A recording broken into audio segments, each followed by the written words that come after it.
For people who may not know, please tell me, who is Glenda Glover? Glenda Glover has several dimensions.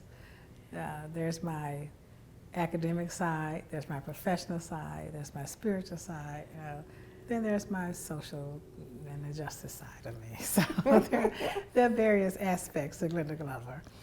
But so I'll start with just who I am growing up. Memphis, Tennessee, the daughter of a civil rights leader in Memphis. Attended public schools in Memphis, elementary, high schools in Memphis, and then went to Tennessee State University as just a wide-eyed freshman wanting to know everything about everything. I came here, finished in '74, graduated with honors with a degree in mathematics, then went on to graduate school. That's the academic side, and got a doctorate and a Ph.D. in business and Ph.D. economics, and a law degree. And so that's the academic side of me. Just loved learning. I just had a thirst, a desire to know everything about everything. I want to know about space, about math, about books, about bugs, about grass, about animals, anything you can think of. I wanted to know about it because I knew there was power in learning. And so when my friends many times were growing up, when I was 7 and 8, we were outside playing games like hopscotch or jacks. Yes. You know, the games you play in the poor neighborhoods. So I'd always want to stop and I'd go to the library and I wanted to learn the big words. And so I would go get a dictionary and learn a big word or two every day so I could have it in my vocabulary. You know, it was just nuts, you know. I love it. And speaking of your neighborhood, you grew up in South Memphis. Yes, South Memphis. In fact, South Memphis in Whitehaven, somewhere between, well, I call it Whitehaven now, but at that time, is between Boxtown and Walker Homes. We were sub, was where I really grew up on Fields Road. And it's so close to the Mississippi line until some people say we're northern Mississippi, you know, which to me is still an honor because I loved every day I spent in Mississippi, you know. So. Yes. Mm-hmm. You know, I want to talk about this because, and stay in that neighborhood, because you grew up around a man who really fought for civil rights. And I think he really instilled that in you because you fight for civil rights. That's true. I would watch my dad when I was even a little girl. We were out in the county. You know, Memphis had the city and the county. So we lived in the county area first. And I would watch him lead marches to get sewers in our neighborhood, just the basic dignities. And in my heart and in my mind, I just saw the day coming when I would have a chance to assist and work with social justice issues because I knew how important they were. I could see the importance of everybody being treated equally. You know, in the 60s, when I was graduating, well, I guess in high school during the 60s, the late 60s, the late 60s. when I could see the need for leaders to come forward. And I remember when they called everybody to Selma, Alabama, and they just said, if you think what's going on is wrong in America, join us in Selma. So I said, everybody should go to Selma, because everybody knows it's wrong what's going on in America. Because my dad said, everybody in the South should just assemble in Selma, based on that one question. If you think what's going on is wrong, then go to Selma.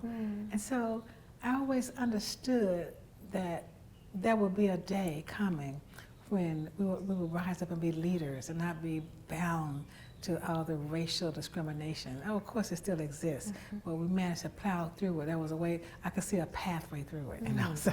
Yes, and speaking of, and we're gonna go back and talk more, you stood on that bridge and you walked across it when then President Barack Obama was there to commemorate it. Yes. What was that like? It was it was just the feeling of exuberance, the feeling that this is an achievement. You can look back and see, I said, anybody who can look back and see what African Americans have endured, and if they say there's no God, there's something wrong with them. Mm-hmm. Because when I stood on that bridge, I could see in my mind everything my dad fought for, everything that the civil rights leaders fought for. And it meant a lot just to walk across that bridge. And I was arm in hand with Reverend Jesse Jackson. And that I wasn't there, I didn't get into the crowd for President Obama, but I was there with other leaders. And it was just a wonderful feeling to see how far we've come on the very bridge when people were beaten, so that I could have the right to walk across it with a smile on my face, knowing that we've overcome so much in our lifetime. You know, Dr. Glover, you are so very humble because you were telling me about all of your degrees. But if we were to be honest, you have a combo that one of only a handful of women has. You have that Ph.D. and you have that J.D. and the CPA. Tell me about that. I always had this love for numbers. And I didn't start out wanting to be an accountant. I just wanted to major in something difficult when I was at TSU. So I was asking, what is the most difficult major you could have? And they would say engineering, and they would say math and physics. And so somebody said accounting. So I did go to the library to see.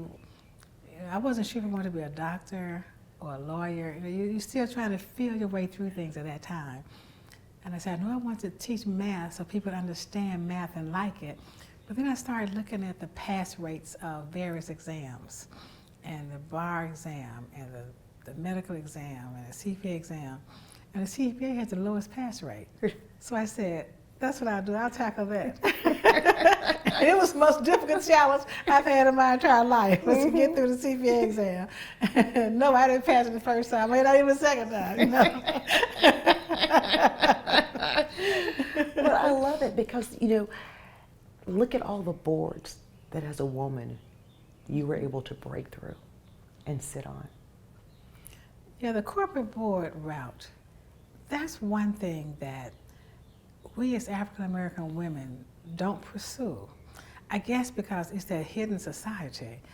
You can't apply for, you have to be invited to be on a corporate board. And when my first board was the Student Loan Corporation, owned by Citigroup, and I just happened to meet one of the young men who sat on the board and said, I have this board I'd like you to consider. And that was my first introduction to the corporate board life. So since then, I've been telling other women to, once you get to a certain level, you need to start looking at sitting on boards, because that's when you can look at Wall Street and make decisions. That's when you're really contributing back to your community and to African American men and women.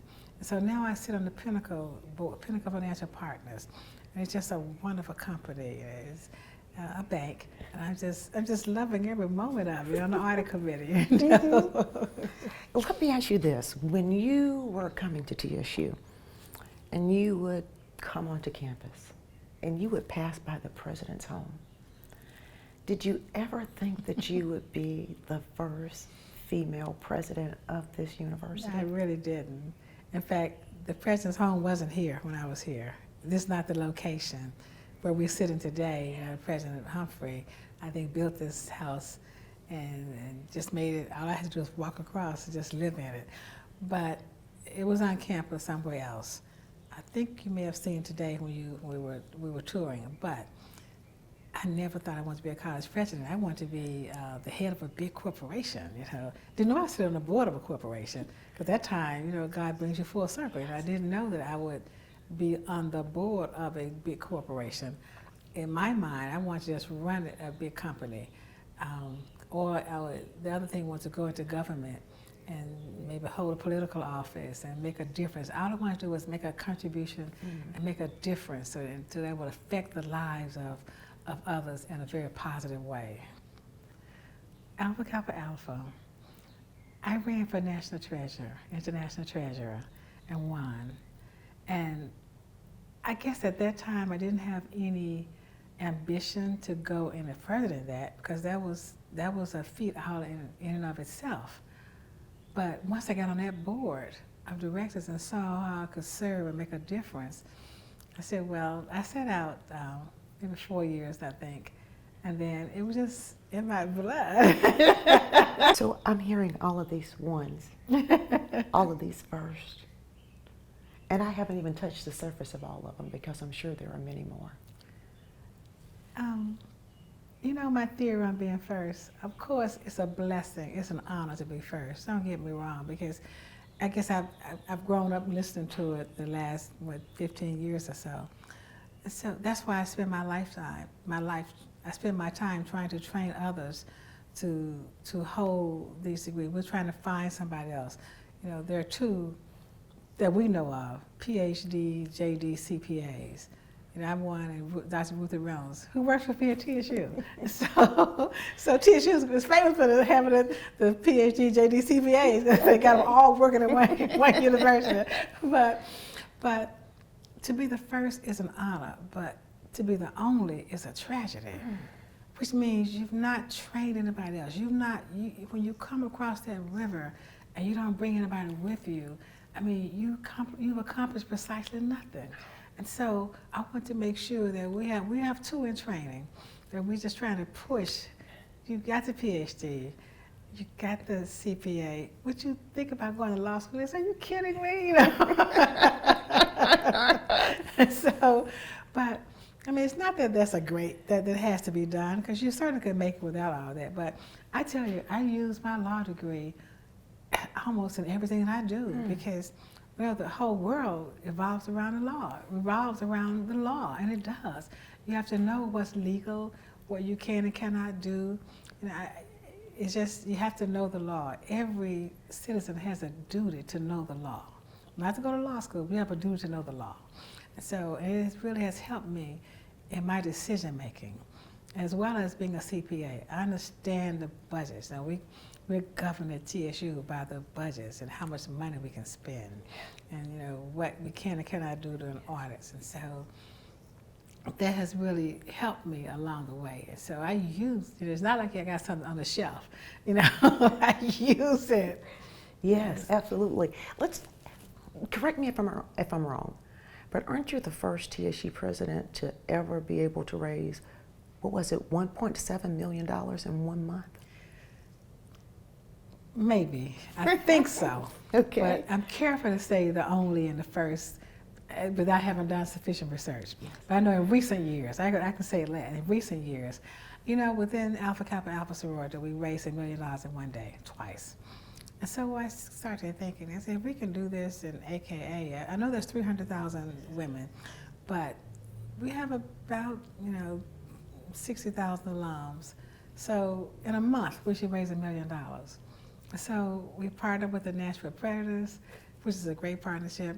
We already had a partnership going with the Tennessee Titans, So we used our partnerships, and we had Jamie Isabel, who's just an outstanding businessman, to work with us and spearhead it. So we can do this $1 million in 1 month. So we did. At one point, close to 1.7 million when it's all counted.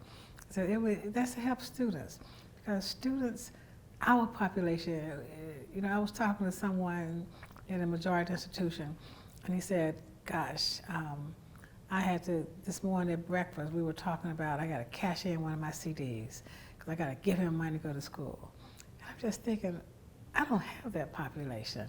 No one has a CD to cash in to go to TSU, Right. So we have to raise money to help students to stay in school, because we know the value of education. I know the value of a TSU education. Mm-hmm. I know for a fact that you can go to TSU and graduate and come back and be president.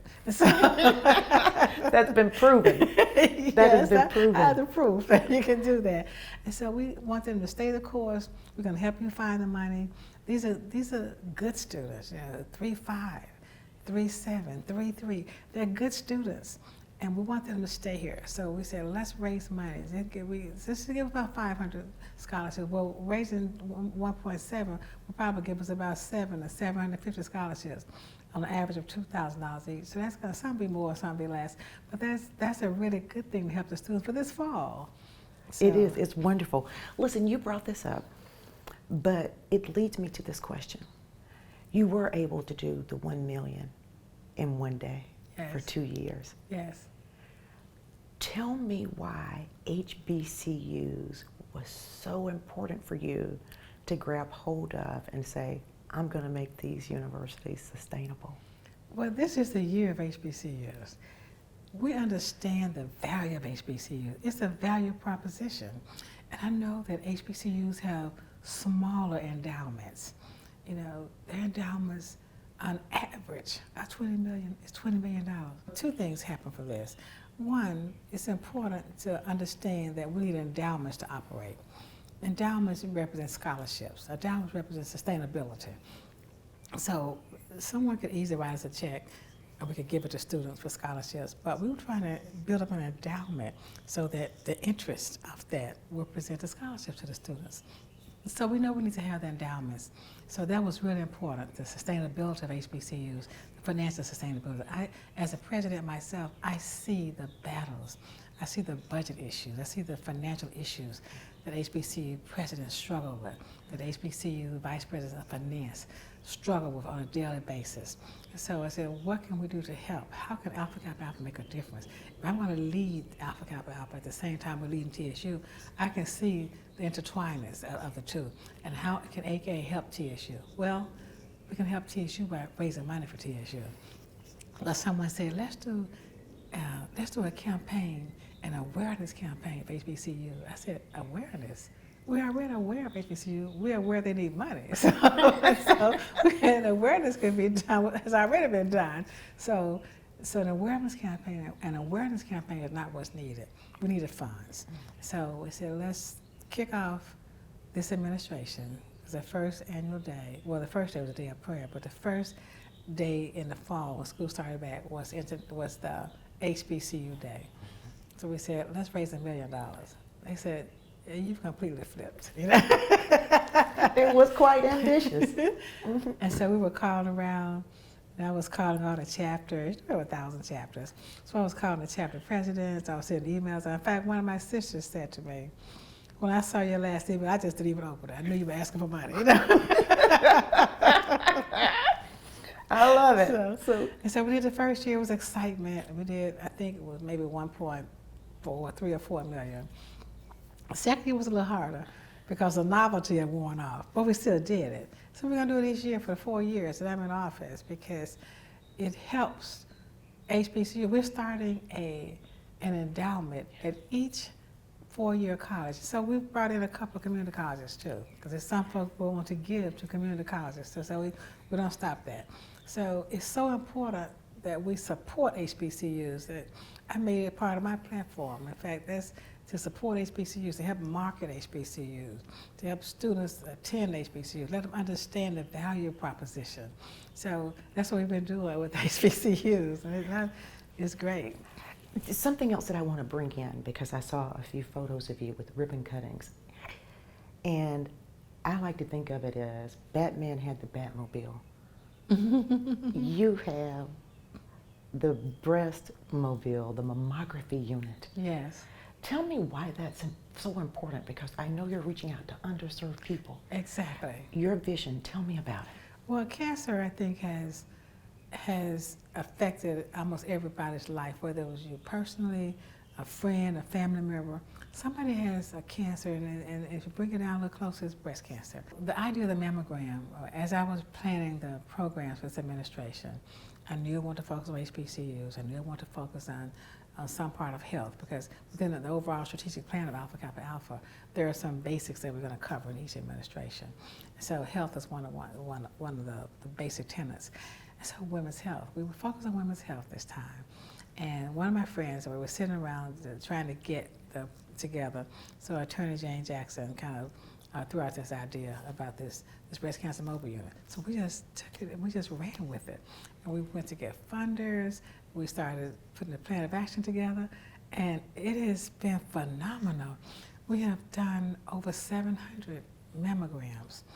These are underserved populations. Mammograms are underserved populations where they can't afford to have a mammogram done. And so we're saving lives. I mean, that's very important. On the one hand, you get raising money for HBCUs, you're keeping students in school, the other hand, here we are, we're saving lives, because it's very important. You know, in the African American community and in the other minorities, we don't get the treatment till too late. We don't look at the need for a mammogram, and it's until later on in the disease process. And that time is too late, or it's later on, and it's much more difficult, and it's much more problematic. So we found about 17% to be abnormal, and which is it's a good thing that we found. It's not a good thing that's abnormal. Right. We found that many abnormalities, meaning that it's working. So these abnormalities, once we're not the medical profession, but we've partnered with Assured Imaging, and they are helping us with the mammogram process.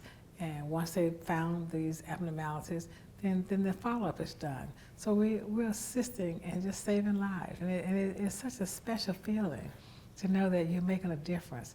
Because sororities and fraternities are viewed as, they have step shows and doing other things, but there's a level with sororities and fraternities that these social justice issues, the power that you have collaboratively. You're talking about 1.3 or 4 million people who are financially independent.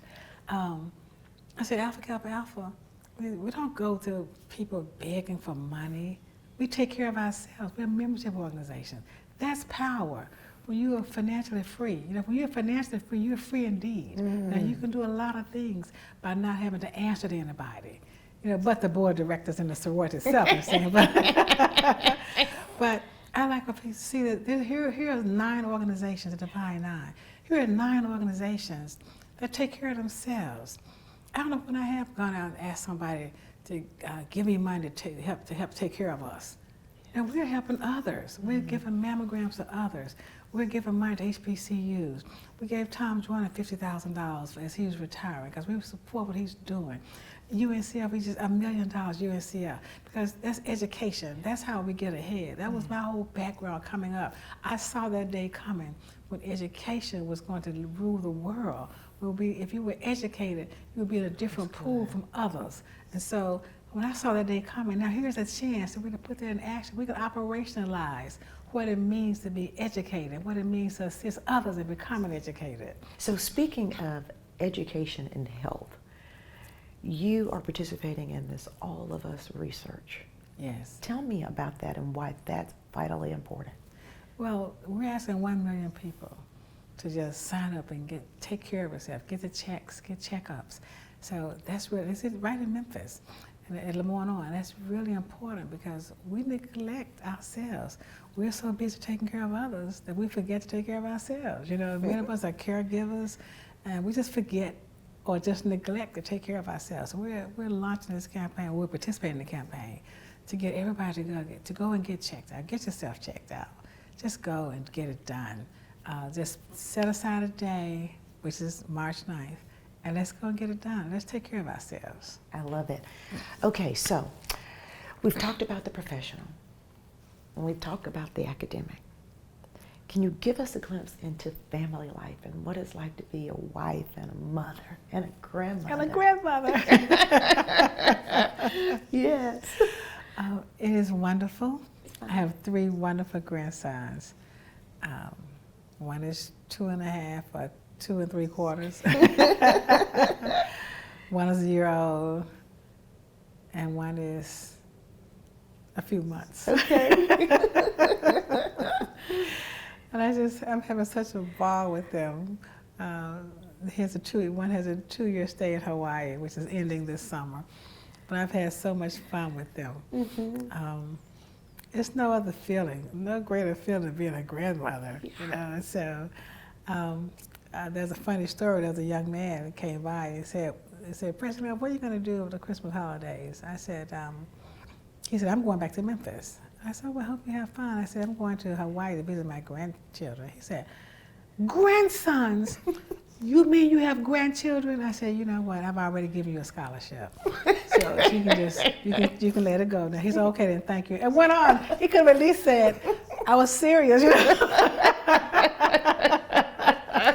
I love that. Let's talk about man that's been right by your side? Charles Hewlett Glover. We got married in Memphis, then we moved to Washington, and then to Jackson, Mississippi, and now to Nashville. It's just amazing. And we've had our ups and downs like everybody else, but it's a beautiful relationship. You know, the older you get in the marriage, the closer you become as friends. And so we become best friends, you know. Yes. And I can't think of a more supportive person in the whole world. You know, you have to be. For my schedule, all he'll want to know is, just let me know where you are. Send me your schedule so I can keep up with you, you know. Yes. So I literally had to text my schedule to him. So he doesn't want to get it from my secretary. He wants to get it from me. So know where we are and what do I have to do? What do you need me to join you? What must I escort you to this? Yeah. So that's where we are with it. It's wonderful. And he likes Nashville. Okay, awesome. I'll tell you about my grandchildren.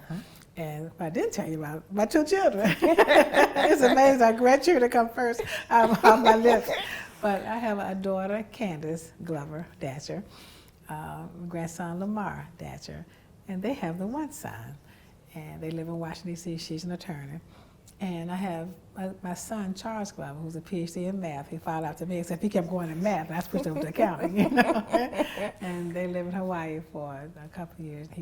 He's married to Danielle Glover, yes. my daughter-in-law, who's a jewel, too. So I just love the family life. It's just, it's the balance that I need in my life. Yes. And so the family, then when all boils down, all you have is family. You know, we're doing this interview because it is Women's Month. Some young lady, perhaps some young child, will either see this on television or they'll see it on the World Wide Web. And they say, she's an example. How do I do what she's done? What do you tell them, Dr. Glover? Start early. Setting your goals, determine, even if there's no exactness in your goals, know that you want to lead something. Like I knew I wanted to lead an organization, a company. I had that in my spirit, you know. So start developing your thoughts early. And don't wait until you get to college to start thinking about what you want to do with your life. And start laying out that path. I don't mean type up a dissertation about it, but at least in your mind start thinking about a path to get where you want to go. And just and be active in different organizations, because you need someone to make a phone call one day. I can't tell you how many times I have to call people just to get somebody in the door, and that's fun. I mean, it's what I do, it's part of who I am. People will call and say, well, my son needs to get in law school, or I need you to help me get this person in college. And so we call each other and say, listen, I need some help. You want to start doing that early, as a teenager even. Start going to different meetings. I was on the NACP Youth Council, I mean, when I was 13 and 14, you know. So, because partially because of my dad, but other reasons, I just enjoyed watching them fight for civil rights and human rights and social justice. And so start getting involved early, and then just stay in school. You know, choose a major that will be beneficial to you, not because it's easy. Well, there are no easy majors, you know, but not because it's not as difficult as the next major. I would say get into the STEM area. You know, there's federal funding, there's other funding. Get into business and healthcare, because there's so many funds available for qualified minority students. So just start now thinking about what you want to do in life. Now, for middle-aged women who've said, you know, I think I sort of wasted it away. Is it too late for me to start over? What advice would you give them? If someone is middle-aged, I tell you, there's no such thing. There's no such thing as middle-aged. You start when you're at the point that you feel comfortable taking that leap, go for it. We have presidential candidates from 70 up, you know. So there is no such thing as being middle-aged. That doesn't happen anymore. At the point that you feel that you're ready to make that leap, let's go for it. Oh, I love it. We're almost done. But a few things that I want you to complete for me, a few sentences. My biggest accomplishment is? Being president of Tennessee State University. What a great smile. And it's a challenge. Yes. Because there are so many issues that have to be addressed simultaneously. And then your personal life, there's just issues. Your personal life has to fit into that. Mm-hmm. Usually you fit your professionalism, your professional life into your personal life. But in my case, I have to make my personal life fit everything else that I'm doing. Because you are busy. You never take a break. If you were to have one weakness, what would you say it is? I work too hard. You know? I don't have a concept of time. Well, not in a negative sense. It's just that if it has to be done, I know I have to do it. Or I have to depend on the people around me to do it. And so I have to lead the effort to get it done. And I guess that's my biggest weakness, wanting to get everything done that needs to be done. And I get up at 4:30 every morning. I have to meditate. And if you're going to lead a big organization like Tennessee State University, you have to meditate every day and pray every morning yes. throughout the day. And so I think the fact that I am so driven and there's so many things going on at the same time that the concept of time escapes me sometimes. I'll wake up at 3:30 and I send a text message or an email. I've stopped making the phone calls. Because, then I have to stop myself and say, well, everybody's not like you, Glenda. They may still be asleep. So can you wait until 6, So I've kind of made a resolution that I wasn't going to bother anyone before 6. I think I've broken it though. Maybe just a couple of times you think you might have. Okay. You've gotten so many accolades, so many awards. Which one do you really hold near and dear to your heart? It was the Thurgood Marshall Fund naming HBCU President of the Year. Actually, it was the Educational Leadership Award because they've coined the President of the Year award. And I didn't solicit it. It was an award that they select an individual, and this was my turn. They gave it to me. And then the following year was named HBCU Female President of the Year. And that was really appreciated. So from 2 different organizations, so I appreciate that. I don't see you stopping. What's next? I don't know. I just listen to my God voice. Yes. That's what we have to do, because you never know where God is taking you. And I listen intently to my God voice. And I just I know it's been higher and higher.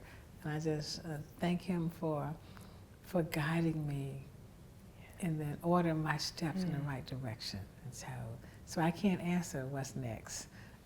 Okay. But whatever's next, I know if God guides me, yes, it'll be fine. I think that is a perfect place to end. But I never end an interview without asking, is there anything that I did not ask you that you want to share?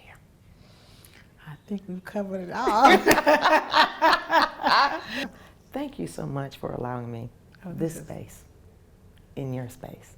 Oh, thank you. This is wonderful. I just love interviewing with you anyway. You know that. Thank you, ma'am.